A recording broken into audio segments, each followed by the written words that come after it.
Assalamualaikum warahmatullahi wabarakatuh.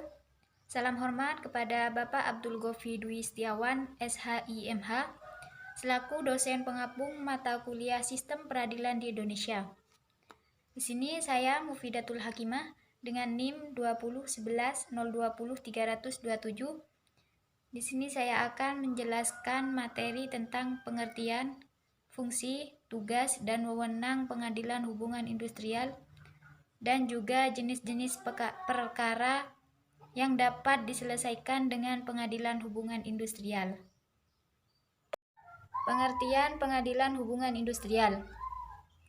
Menurut Undang-Undang Nomor 13 Tahun 2003 tentang Ketenagakerjaan Industrial adalah suatu sistem hubungan yang terbentuk antara para pelaku dalam proses produksi barang atau jasa yang terdiri dari unsur pengusaha, pekerja atau buruh, dan pemerintah yang didasarkan pada nilai-nilai Pancasila dan Undang-Undang Negara Republik Indonesia tahun 1945.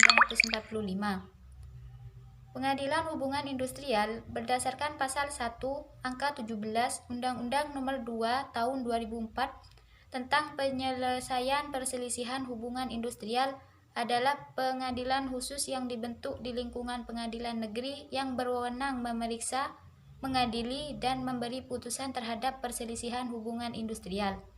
Fungsi pengadilan hubungan industrial. Menurut Undang-Undang Nomor 2 Tahun 2004 tentang penyelesaian perselisihan hubungan industrial, pengadilan hubungan industrial berfungsi menyelesaikan sengketa yang terjadi antara pengusaha atau kelompok pengusaha dengan karyawan atau serikat karyawan. Tugas dan wewenang pengadilan hubungan industrial. Adanya tugas dan wewenang pengadilan hubungan industrial menurut pasal 57 Undang-Undang Nomor 2 Tahun 2004 tentang penyelesaian hubungan industrial adalah memeriksa dan memutus sebuah tingkat pertama mengenai hak, di tingkat pertama dan terakhir mengenai ketertarikan, di tingkat pertama mengenai pemutusan hubungan kerja, di tingkat pertama dan terakhir mengenai antar serikat pekerja. Jenis-jenis perkara yang dapat diselesaikan dengan pengadilan hubungan industrial. Yang pertama yaitu perselisihan hak. Perselisihan hak timbul ketika pengusaha atau perusahaan tidak memberikan hak yang telah dijanjikan atau disepakati kepada karyawan. Yang kedua yaitu perselisihan kepentingan. Perselisihan kepentingan dalam hubungan kerja timbul ketika tidak adanya kesesuaian pendapat mengenai pembuatan atau perubahan syarat-syarat kerja yang ditetapkan dalam perjanjian kerja atau kerjasama. Yang ketiga yaitu sengketa pemutusan hubungan kerja atau PHK.